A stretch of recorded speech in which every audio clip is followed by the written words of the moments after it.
des politiques, je suis vraiment, j'ai une peur bleue. Je me dis, bon, ça veut dire en réalité quoi? Ça veut dire en réalité, si le politique qu'on remet en scène, ça veut dire la mauvaise gouvernance, alors nous sommes déjà foutus. Alors, mais je vais donner quelques éléments. La thématique, cohésion nationale, oui, et rigueur aussi. Il faut absolument qu'il y ait de la rigueur. Et hier, moi, j'ai publié dans Géopolis en disant qu'effectivement, si Matata 2 doit être égal ou plus que Matata 1, sinon c'est un gâchis. Ce serait un gâchis de moyens et d'actions. Parce que, regardez les politiques, à peine qu'ils ont été nommés, ils ont totalement ressuscité les cellules de propagande. La plupart des remises et reprises se sont faites avec des membres des partis politiques. Tambour battant. Tambour battant. Est-ce que c'est ça la On République? a fêté 3 jours d'affilée. Dans tous les partis politiques, des chefs de partis sont revenus en force. Ça veut dire quoi? Ça veut dire de l'argent mobilisé, des bus à louer, des drapelés à commander, des transports à donner, des coca à donner. Et ça, ce n'est pas dans les budgets de fonctionnement des ministères. Ça va venir d'où cet argent-là? Ça veut dire que le ministre, il faut que Matata soit vigilant. Le ministre, à peine assis dans son fauteuil, va pouiller dans la caisse de l'État pour pouvoir remplir la caisse politique. Du parti. Ça, c'est le premier danger auquel nous sommes en train de courir. Et tous les grands partis, tous les chefs de partis qui ont pris le pouvoir n'ont pas été, malheureusement, dans la modestie des moyens. Que ce soit le PPRD, que ce soit même le PALU, que ce soit presque tous les grands partis, vous avez vu des drapelés partout. Ça veut dire que la prochaine fois qu'il y aura une interpellation d'un ministre chef de parti à l'Assemblée nationale, eh bien, tous les militants seront là, et le palais sera envahi par des militants. On va dire chasse aux sorcières. Et la caisse noire, les caisses noires vont revenir, les entreprises sous tutelle vont subir la pression financière parce qu'un chef de parti est censé distribuer. Et cette distribution et on va placer les militants dans des entreprises. Dans les entreprises.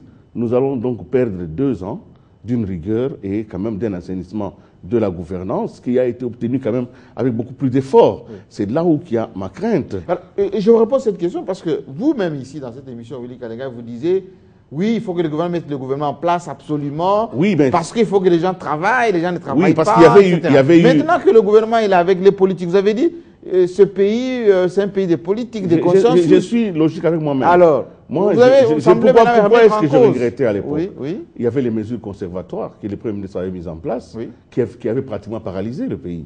Rappelez-vous que les ministres n'avaient pratiquement plus aucun moyen de décision. Même les questions disciplinaires étaient totalement interdites. Je me disais, mais si c'est au nom du gouvernement de cohésion nationale que les ministres sont paralysés aujourd'hui, il faut absolument que le gouvernement la revienne.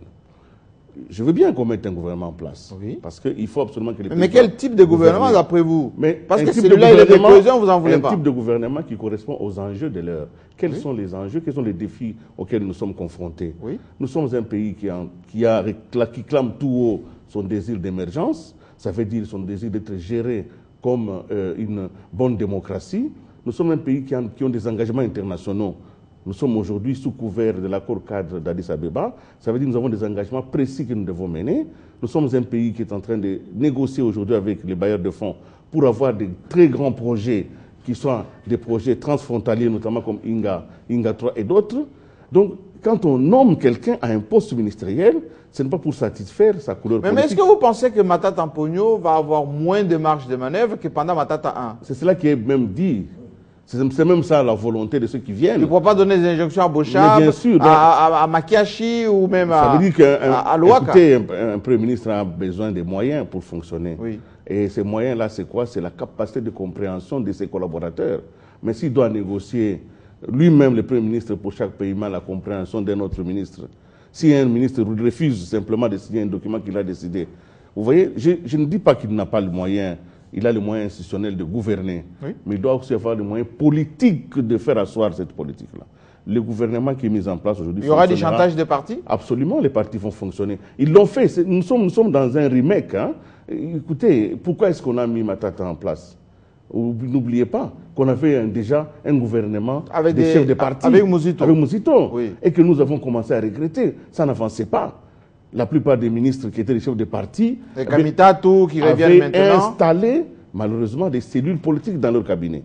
Bon, on a dit, bon, cette méthode-là n'a pas fonctionné, il faut changer, il faut aller vers la technocratie. Je ne dis pas que les ministres ne sont pas technocrates. Ma crainte, c'est que qu'est-ce qui va être privilégié? Est-ce que c'est l'objectif à atteindre, et ça demande la discipline, ça demande qu'on oublie ses couleurs politiques, ça demande qu'on oublie qu'on est un combattant et qu'on est un ministre dans un gouvernement et qu'un gouvernement a un chef de gouvernement, qu'il faut le respecter, qu'il faut le suivre. Mais si on vient en disant, bon, moi je suis son aîné, je suis son chef, je suis son patron, tout ça va... Au lieu de dire son excellence, monsieur le Premier ministre, Augustin. Ah non, pas forcément pour lui. Ça aurait été quelqu'un d'autre, oui. Ça serait la même chose. Ma crainte, c'est qu'on a simplement satisfait aux ambitions personnelles. Alors, quand même, c'est Harold Badibanga, la justice est en train de se requinquer pour regarder de très près tous ces ministres qui arrivent, chefs de parti ou pas. Le Parlement aussi, il va suivre tout ça de très près. Et le chef de l'État, il est aussi vigilant que jamais. Donc, les craintes de Willy Kalengai, est-ce qu'elles sont fondées? Elles sont 100% fondées, mais non recevables. Non recevables dans la mesure où, vous savez, nous sommes dans un État organisé. Et qui dit gouvernement, dit un job description pour chaque portefeuille. Et que l'on soit super ministre, super je ne sais pas moi quoi. C'est pas carte blanche donnée à ceux qui sont arrivés. Hein. Au-dessus de Matata, sur un pareil point ou un autre point, on est dans l'obligatoriété de s'incliner devant les responsabilités que le job description donne. Ceci est seulement si on se rend compte que vous n'êtes pas resté dans le cadre de votre job description, que le Premier ministre lui-même va tirer les conséquences. Et vous rappelez à l'ordre. Effectivement, et c'est ça même le sens de la rigueur que l'on reconnaît à Matata. Cette rigueur, c'est pas que lorsqu'il arrive au cabinet, il prend le marteau, il tape sur les têtes de ses collaborateurs. Il est là pour faire respecter les règles du jeu dans le fonctionnement d'un gouvernement. Je crois ça faut savoir que ceux qui ont fait partie du gouvernement Matata 1 étaient membres du gouvernement au même titre que ceux qui sont entrés aujourd'hui. Il y a eu quelques chefs de parti. Il y a eu Lambert Mende, Chibanda, Banza, des trucs comme ça. Enfin, il y avait aussi Tinké. Voilà. Et Bahati. Dans un cas, tout comme dans un autre, ces craintes-là sont à 100% fondées, mais irrécevables dans le sens que tous ceux qui viennent sont des ministres pour travailler et c'est ce à quoi nous les exhortons, c'est pour travailler pour le bien de la République. Est-ce qu'il y a la peur du gendarme maintenant? Mouzito avec les chefs de parti, avec Matata avec des chefs de parti, est-ce que la donne a changé? Non, non, mais nous savons que si on parle trop de chefs de parti, nous ne devons pas aussi oublier que Moukoko n'était pas un chef de parti, mais les relations entre lui et Matata sont connues. C'est pour dire qu'il ne se pose pas un problème de chef de parti, mais il se pose plutôt un problème, selon moi, de compétence, de respect de ce à quoi on est appelé. Et là... En termes de hiérarchie aussi. Hein? En termes surtout de hiérarchie. Nous sommes africains et nous disons qu'il n'y a pas... il n'y a pas dans un marigot deux places pour un caïman. Il n'y a pas aussi en dessous d'un bonnet deux places pour deux têtes. C'est pour dire que ce job description doit être suivi à la loupe. Et là, par rapport à l'indiscipline, par rapport au détournement, nous sommes dans la séparation de pouvoir. Le procureur général de la République doit sortir de son sommeil dogmatique pour voir, même si le rapport ne lui est pas fait par tel chef hiérarchique, mais lui est là. Donc, à tout moment. Oui, lui est là pour se saisir des infractions. Les partis ne pourront pas crier chasse aux sorcières, on est dans une coalition. Nous ne sommes pas dans et brandir la démission à chaque fois. C'est pourquoi je dis que cette peur-là est fondée mais irrécevable parce que nous ne sommes pas dans une démocratie populiste. C'est pas parce qu'un parti politique peut se réveiller un matin, crier. Qu'est-ce que nous n'avons pas vu en France lorsque Jean-Pierre Bemba est arrêté pour être transféré à la Cour pénale internationale? Malgré le fait que les militants du MLC ont crié, il est allé à la Cour pénale internationale. Mais je reviens quand même à la réalité par rapport à la constitution du gouvernement. Cohésion nationale, oui ou non? Je dis oui. Willy Kalengai a dit non. Non, c'est un gouvernement de cohésion nationale. Je voudrais dire tout haut ce que les autres disent tout bas. Un gouvernement de cohésion nationale parce que on n'y a pas retrouvé l'UDPS, de manière officielle, on n'y a pas retrouvé l'UNC. Non. Oui. La cohésion nationale, on l'a fait avec qui veut la faire avec vous. On ne la fait pas contre votre volonté. Non, mais nous avons vu le socle, le soubassement de ce gouvernement dit de cohésion nationale, c'était les concertations. Il y a des partis politiques qui ont refusé mordicus de venir aux concertations. Et alors, comment pouvons-nous vouloir que ceux qui n'ont pas participé au soubassement du gouvernement, y participent, quoique la porte leur avait été ouverte même à la clôture de ces concertations par le chef de l'État. Moi, je pense que même le MLC qui est donné pour être décapité, il n'est pas décapité.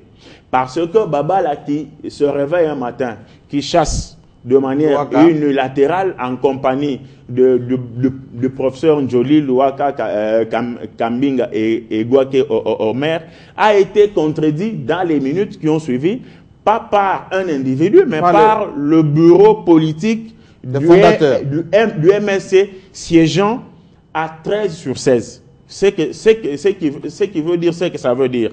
Et de deux, par jurisprudence, on sait que lorsque le chairman, dans sa cellule, n'est pas d'accord avec quelque chose qui se passe au pays par rapport à son cher MLC, il réagit. Et il n'a pas réagi. C'est pour dire que ceux qui ont participé, la participation du MLC au gouvernement est tributaire de sa participation aux concertations nationales. Ce que nous devons faire maintenant, c'est que le vin est tiré, il faut le boire. Comment le boire? C'est que chacun de nous, que vous soyez de l'UDPS comme le ministre de la Recherche scientifique qui s'appelle Madimba, oui. Comme la vice-ministre. Mais Paul a tendance à refuser parce que... Non, il est de l'UDPS. Moi, je ne distribue pas... tous les élus UDPS du Parlement ne font pas partie de l'UDPS. Serge Mayamba serait sur le point d'entrer dans ce gouvernement. Oui. Non, moi, je ne distribue pas des cartes de membres de partis aux gens. Je ne les enlève pas aussi. Je constate que Madimba est membre de l'UDPS et Félix Tshisekedi le connaît bien. Il vient de l'Europe. Et tous ceux qui ont participé à ce gouvernement font partie de la République. C'est ça le sens de la cohésion nationale. Si quelqu'un, tout en sachant qu'il est congolais et qu'il a sa part de compétences à donner dans ce gouvernement, on lui a tendu la main et il a refusé de venir. C'est pas ça qui fait que le gouvernement cesse d'être un gouvernement de cohésion parce que tel n'y est pas venu. Mais seulement du fait que dans ce gouvernement, on retrouve et PPRD et quelques partis de la majorité, et l'UFC de Kengo, et le MLC et quelques éléments de l'UDPS, c'est le sens même du gouvernement de cohésion qui avait été annoncé par... Merci beaucoup. J'aimerais, Jérôme Sekana, qu'on puisse quand même, parce que beaucoup de ceux qui nous suivent à l'étranger disent, oui, on avait la peur que Matata ne soit pas reconduit, les réformes, la rigueur, le cadre macroéconomique, tout ce qui était en bon, risquait d'être effacé. Bon, maintenant que Matata est reconduit, satisfaction. Mais est-ce que la crainte de Willy Kalenga qui dit, bon, tout ce qu'on a engagé comme investissement, mode de fonctionnement, troïka stratégique chaque lundi, des ministres qui doivent se réveiller le matin, tout ceci est fini avec des chefs de parti qui ont tendance à se réveiller à 11h. Je suis tout à fait d'accord avec mon ami Willy Kalenga et ses craintes. Vous avez la peur aussi? Pas de peur, parce que moi j'ai des solutions. C'est-à-dire? J'ai des propositions, parce qu'il faut, quand on gère l'État, il ne faut pas toujours avoir peur, mais il faut toujours venir avec des solutions. C'est très important.